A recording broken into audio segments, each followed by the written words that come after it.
Mom? For a moment, the boutique seemed to fall silent. Standing in the doorway was a woman whose presence felt both gentle and reassuring.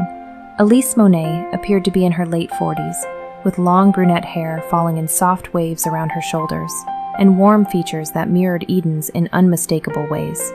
Dressed in elegant cream tones, she carried herself with the quiet confidence of someone who had learned that true strength rarely needed to announce itself. Her smile was calm, her eyes kind. There was a steadiness about her, the kind of presence that made people feel calmer simply by entering the room. "Hello, sweetheart." Before another word could be spoken, Eden crossed the boutique. The distance between them disappeared in seconds. Elise laughed softly as Eden wrapped her arms around her. "Well, hello to you too. I can't believe you're here." "It has been a while, hasn't it?" Elise said warmly. For a moment, mother and daughter simply held each other. Months apart suddenly felt much longer. When they finally stepped back, Elise gently brushed a strand of hair behind Eden's ear. "It's good to see you, sweetheart." "You too." Only then did Eden notice the garment bag hanging from her mother's arm. "What's in the garment bag?" Elise glanced down at it and smiled. "Oh, this?" She gently patted the bag. "I'll tell you later." Eden raised an eyebrow. "Should I be worried?" Elise laughed softly. "Not at all. That answer somehow makes me more curious." "Good." Eden shook her head, smiling. "You're impossible. And yet you love me anyway." "I do." Then Elise turned toward Leah. A knowing smile appeared. "So this is the lovely Leah I've been hearing so much about." Leah blinked. "You've heard about me?" "Oh, quite a bit," Elise replied. "Mom," Eden said, already smiling. "What?" Elise asked innocently. Leah laughed. "Should I be concerned?" "Not at all," Elise assured her. "Everything I've heard has been wonderful." "Well, that's a relief." Leah glanced between them. "So this is the fashion icon mom you were telling me about." Eden laughed. "Leah." "No, seriously," Leah continued. "You weren't kidding when you said your mom has an impeccable sense of style." Elise chuckled softly. "Fashion icon might be a bit of a stretch." "Not from where I'm standing," Leah replied. Eden shook her head with a smile. "That's my mom, always dressed to the nines." "Well," Elise said, smoothing her sleeve, "you know what I always say." Eden immediately joined in. "Every day is an event, so dress for it." They finished together. Leah stared at them for a moment, then she laughed. "How long have you two been practicing that?" "We haven't," Eden replied. "Uh-huh," Leah said skeptically. "She has been saying it my entire life," Eden added. "And apparently it stuck," Elise said. Leah looked Elise up and down. "I think it may have stuck a little too well." The three women laughed together. A short while later, they settled into the boutique's seating area. Leah leaned forward, curiosity written across her face. "So how does someone go from designing clothes for high-profile clients and traveling the world to becoming a renowned Christian speaker and author?" Elise smiled. "I was never really pulled away from fashion." Leah looked surprised. "You weren't?"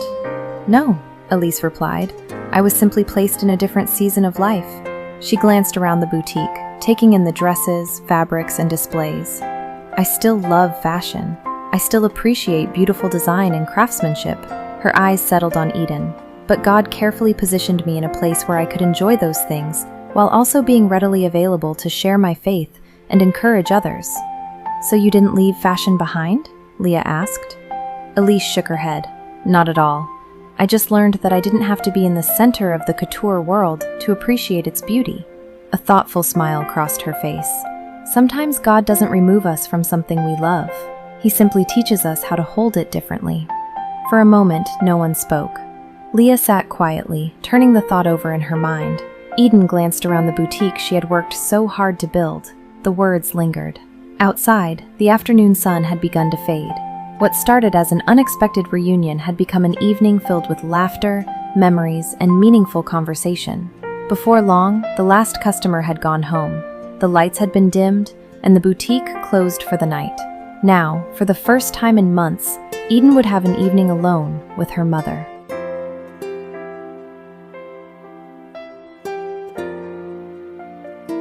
Later that evening, the house had grown quiet.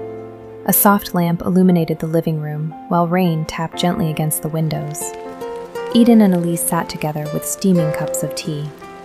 For a while, they simply enjoyed being together, Finally, Eden smiled. So, how is Dad doing? Elise laughed. The same as always. That doesn't answer the question. He's talking about retirement again. Eden groaned. Again? Yes. I feel like he's been talking about retirement since I was 15. That's because he has. The two shared a laugh. And Rhea? Elise's face immediately brightened. Oh, Rhea is doing wonderful. She's still wearing the necklace? Every day. Eden smiled. That makes me happy. She talks about you all the time. Oh no. Oh yes. Eden laughed. What did I do now? Elise took a sip of tea. She told me you helped her choose fruit. Eden stared at her. What? Elise laughed. I don't know, whatever that means. Eden immediately burst out laughing. That is such a Rhea thing to say. She was very serious about it. Of course she was. The two laughed. And Romain? Elise smiled knowingly. Still reading. Still reading. Still reading. Eden shook her head. Has he gone on an actual date yet? No. Shocking. I know. Elise laughed. Rhea has decided she's going to find him a wife. Eden nearly choked on her tea. She did not. She did. Oh no. Oh yes. What happened? She told him the only dates he's ever had were with his books. Eden burst out laughing. That sounds exactly like Rhea. Romain informed her that it was law before ladies. Oh my goodness. I know. The two sat laughing for a moment. The room settled into a comfortable silence. Eden smiled. Okay. What? You've officially caught me up on everybody. Elise raised an eyebrow. Oh, have I? Yes. Eden pointed toward her. Which brings me to an important question. And what's that? What are you doing here? Elise laughed softly. I was wondering how long it would take you to ask that. I've been distracted. I can see that. Elise set her cup down. To be honest, I wasn't planning to come. You weren't? No. She leaned back in her chair. A few days ago, I was praying for you. Nothing unusual, just praying for my daughter. Eden listened quietly. And while I was praying, I suddenly had this strong thought that I needed to come see you. A thought? Elise nodded. Yes, not an audible voice, nothing dramatic. She smiled. Just one of those thoughts that keeps returning every time you try to set it aside. So you got on a plane because of a thought? Elise laughed. When you say it like that, it sounds ridiculous. It kind of is. It might be. Both women laughed. Elise's smile softened. But I've learned over the years that when something keeps pressing on my heart during prayer, I should pay attention. She looked at Eden. So I came. Eden studied her for a moment. And now? Elise reached for her tea. Now I'm starting to think there may have been a reason. The room grew quiet. Then Elise pointed gently toward her daughter. No, really. How are you doing? Eden hesitated. A lot has happened in the last couple of days. Elise smiled. That usually means either something wonderful or something complicated. Possibly both. Well, now you have my attention. Eden took a sip of tea. Leah and I met a woman named Juliette Jolie. The fashion editor? Eden blinked. You know who she is? Of course I know who she is. That surprised Eden. Well, apparently she knows who I am. Elise raised an eyebrow. That sounds dangerous. Eden laughed. It might be. So what happened? She visited the boutique, invited us to tour the offices of La Vie en Jolivet, and then offered me an opportunity that most designers would probably spend years hoping for. Elise listened quietly. And? Eden stared into her tea. And I should be excited. But you're not. Not exactly. Why? Eden shook her head. I don't know. She paused. Everything looked perfect. Elise noticed the wording immediately. Looked? Eden nodded. That's the problem. She sighed. I can't explain it, Mom. Her eyes drifted toward the window. Something just doesn't feel right. The room grew quiet. Outside, the rain continued against the windows. For a moment, Elise said nothing. Her eyes wandered around the living room. Then she smiled. I see you still have a lot of lighthouses. Eden glanced toward a small lighthouse sitting on a nearby shelf, then another on the mantel. She smiled. Yeah. Elise chuckled. That's my fault. Definitely your fault. The two laughed. You had lighthouses all over the house when I was growing up. I did. I guess they remind me of home. For a moment, Elise simply looked at one of them, thoughtful. Then Eden tilted her head. You know, what? I never actually asked.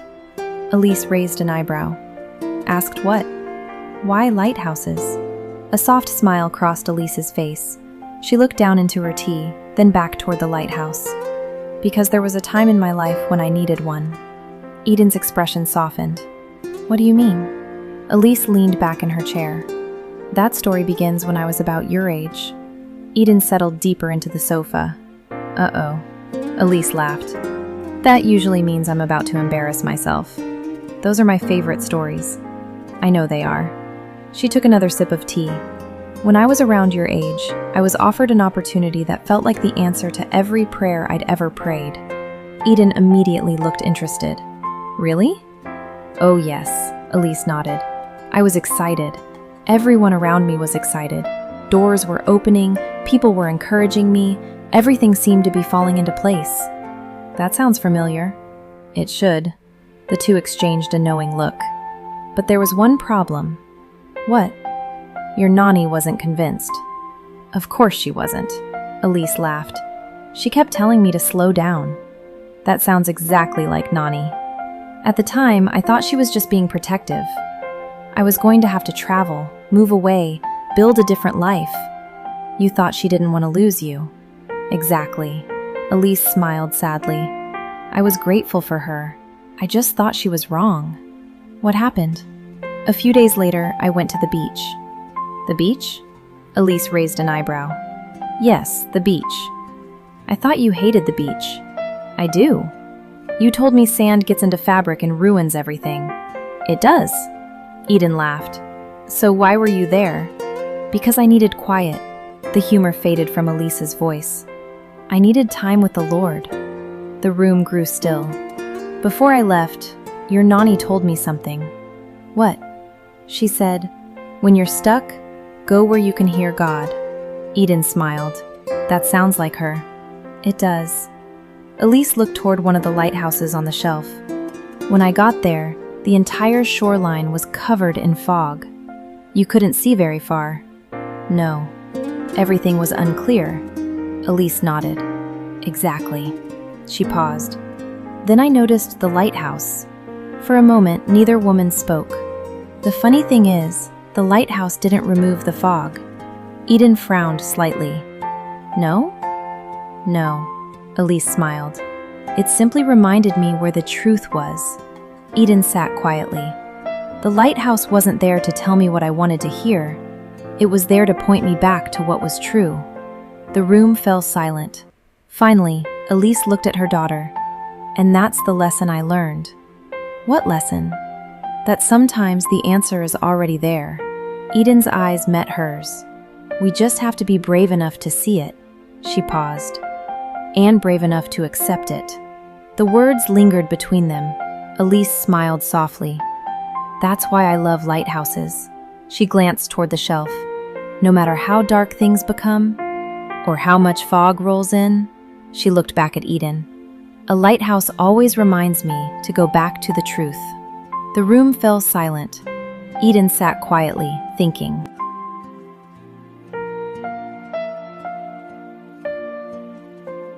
A few days later, rain tapped gently against the windows. The fireplace cast a warm glow across the living room, illuminating the cream furnishings and blush accents that made the space feel both elegant and inviting. Above the mantel, the lighthouse painting stood quietly watchful. Eden sat curled into the corner of the sofa, staring at her phone. A notification appeared. Voicemail. Juliet. Eden hesitated before pressing play. Hi Eden, it's Juliet. I just wanted to check in and see if you've had a chance to think about the opportunity we discussed. We'd absolutely love to have you join the team. No pressure, of course. Just let me know what you're thinking and we'll get everything set up. Talk to you soon. The message ended. Silence settled over the room. Eden lowered the phone. A moment later, Elise entered carrying 2 steaming cups of tea. She set one beside Eden and paused. A knowing look crossed her face. "Sweetheart?" Eden glanced up. Elise sat beside her. "You've been biting your lip." Eden immediately stopped. A small laugh escaped her. "I have? You've done that since you were 7. Eden smiled. "I forgot about that." "I didn't." For a moment, neither spoke. Then Elise gently asked, "What's troubling you?" Eden looked down at the phone in her hands. "That was Juliet." "The designer?" Eden nodded. "She wants to know if I've made a decision." Elise waited. "The opportunity is incredible, Mom." Her voice carried equal parts excitement and uncertainty. "I'd get to travel." A small smile appeared. "I'd get to work with talented designers. I'd meet people from all over the world." She shook her head. "I'd be designing for high-profile clients." "It sounds exciting," Elise said. "It is." The answer came immediately. Then Eden's smile faded. "But every time I start thinking about saying yes," her voice trailed off. "Something stops me." Elise remained quiet. Eden stared into her tea. "I think about Leah." A smile softened her features. "She isn't just an employee anymore." "No," Elise agreed. "She feels like family." Eden nodded. "I think about everything we've been through together. The conversations, the lessons, the way I've watched her grow." Her voice softened. "I think about the women who come into the boutique, the friendships I've made, the opportunities God has given me to encourage people." She glanced toward the fireplace. "I've built a life here, Mom." The words lingered. "And if I leave," she struggled to finish the thought. "I don't know what happens to all of that." The room grew quiet. Rain continued tapping against the windows. Elise listened. She didn't offer advice. She didn't suggest a solution. She simply listened. As Eden spoke, something stirred in her memory. A familiar excitement. A familiar dream. A familiar heart. Finally, Elise smiled. "I'll be right back." Eden looked up. "What?" But Elise was already standing. A few moments later, she returned, carrying the garment bag. Eden immediately recognized it. "The mystery bag!" Elise laughed softly. "The very one!" She sat beside her. "I wanted to show you something." Carefully, she unzipped the garment bag. Then she pulled out a dress. For a moment, Eden simply stared. Her eyes widened. A hand flew to her mouth. "Oh my gosh!" She immediately recognized it. "No way!" Elise smiled. "You know it?" Eden laughed in disbelief. "Know it?" She carefully reached toward the fabric. "Mom, that's the first dress I ever made." A flood of memories rushed back. "I can't believe you still have it." "Of course I do." Eden shook her head. "I completely forgot about this." Elise smiled. "I never did." For a moment, both women simply looked at the dress. Then Elise spoke softly. "Do you remember what you said after I tried it on?" Eden studied the dress. At first she shook her head. Then slowly her expression changed, a memory returning. "Oh." A smile spread across her face. "Oh my goodness. You remember?" Eden laughed. "I do. You were so excited." "I was. You could barely stop talking." Eden covered her face. "Oh no." "Oh yes." The two laughed. Then Elise continued. "You said, 'Mom, this is what I want to do.'" The memory became clearer. "You said, 'One day I want my own boutique.'" Tears gathered in Eden's eyes. "You said you wanted to help women feel beautiful." The room grew quiet. The laughter faded. Both women looked at the dress. And suddenly, all the pieces began connecting. Leah, the boutique, the women she had encouraged, the life she had built, the uneasiness she couldn't explain, the opportunity, the calling, everything. The answer had been there all along, not hidden, simply waiting to be seen. Tears slipped down Eden's cheeks. A small laugh escaped her, not from sadness, from relief. She finally understood. For a long moment, she couldn't speak. Then she looked at her mother. "You know, Mom," her voice trembled, "I think I finally got brave enough to see the truth." Elise listened quietly. and brave enough to accept it. A peaceful smile appeared on Eden's face. For the first time in weeks, the uncertainty was gone. She looked down at the dress, then back at her mother. "I know what I'm going to do." Elise smiled warmly. "Well," she laughed softly. "I'm glad I could help, I guess." Eden laughed through her tears. "More than you know." The two women shared a quiet smile. No more words were needed. A short while later, Eden sat alone in the living room. The dress rested neatly beside her. She picked up her phone, took a deep breath, and dialed. "Hi, may I please speak with Juliette Jolie?" A few days later, morning sunlight poured through the front windows of the boutique. The familiar sounds of the shop had returned. Garment bags rustled. Hangers clicked softly against clothing racks. Fresh flowers sat on display near the front counter. Leah looked up from arranging a dress as Eden entered. A smile immediately spread across her face. "There she is," Eden laughed. "There I am." Leah stepped around the counter.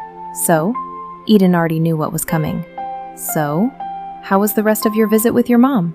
A warm smile appeared on Eden's face. "It was wonderful." "Yeah?" Eden nodded. "We shopped." Leah laughed. "Of course you did." "We laughed." "I'm sure." "We cried." Leah pointed dramatically. "There it is." Eden laughed. "I knew you were going to say something. You always cry with the people you love." "That's not true." Leah raised an eyebrow. "It is absolutely true." Eden couldn't argue with that. The two laughed. Then Eden's smile softened. "It was really good. We haven't had that much uninterrupted time together in a long time." Leah nodded. "I'm glad." A thoughtful look crossed her face. "Your mom is incredible, by the way." Eden smiled. "She is." "I mean seriously," Leah shook her head. "She's stylish, she's kind, she's wise, and somehow she manages to make all of that seem effortless." Eden laughed. "Trust me, it isn't effortless." "Still," Leah smiled, "you're really blessed." The words settled warmly in Eden's heart. "I know." For a moment, neither spoke. Then Leah suddenly pointed at her. "Wait," Eden blinked. "What? You turned it down." Eden laughed. "I did." Leah stared at her. "I still can't believe it." Eden smiled. "Really?" "Yes, really." Leah gestured dramatically. "You were offered an opportunity to travel the world, work with famous designers, meet important people, design for high-profile clients." She narrowed her eyes. "And you said no." Eden laughed. "When you put it like that, I'm just saying." Leah folded her arms. "I think most people would have packed their bags before the phone call ended." The two laughed. Then Leah grinned. "Honestly? What? You just couldn't stay away from me." Eden burst out laughing. "That's definitely it." "I knew it." Leah nodded confidently. "Case closed." The two laughed again. Then Leah's expression softened. "Seriously though, what changed?" Eden looked around the boutique. At the dresses, the work tables, the sunlight streaming through the windows, the place that had become home. A peaceful smile appeared on her face. "I remembered why I started." Leah tilted her head. "What do you mean?" Eden thought about the dress, about her mother, about the conversation beside the fireplace, about the lighthouse, about everything that had suddenly become clear. "It would take a while to explain." Leah laughed. "I've got time." Eden smiled. "Maybe I'll tell you over lunch." "Deal." A comfortable silence settled between them. Then Leah shook her head. "You know, it was still crazy." "What was?" "The way your mom just showed up out of nowhere?" Eden laughed. "I know." "Seriously." Leah pointed toward the front door. "One minute we're working. The next minute your mom appears like some sort of wise fashion fairy." Eden laughed so hard she nearly doubled over. "A wise fashion fairy?" "I'm standing by it." The two continued laughing. Finally, Eden shook her head. "You know, what? Sometimes when you ask God for wisdom..." Leah waited. Eden smiled. "He sends your mom." For a moment, Leah simply stared at her. Then she laughed. "You know what?" "What?" "That might be the most accurate thing you've ever said." The two shared a smile before returning to work. Outside, the morning sun continued shining. Inside, the boutique felt exactly as it should. And for the first time in weeks, Eden was completely at peace.